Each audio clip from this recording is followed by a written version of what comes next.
क्या डायरेक्ट चला के निकलेगा? ये हमसे स्टार्ट हो गया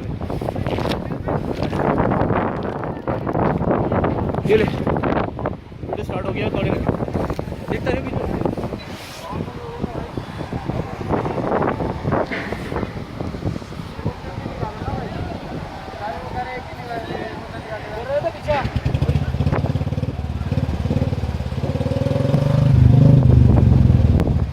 साइड प्लेन्स साइड रुक भाई गाड़ी आगे इधर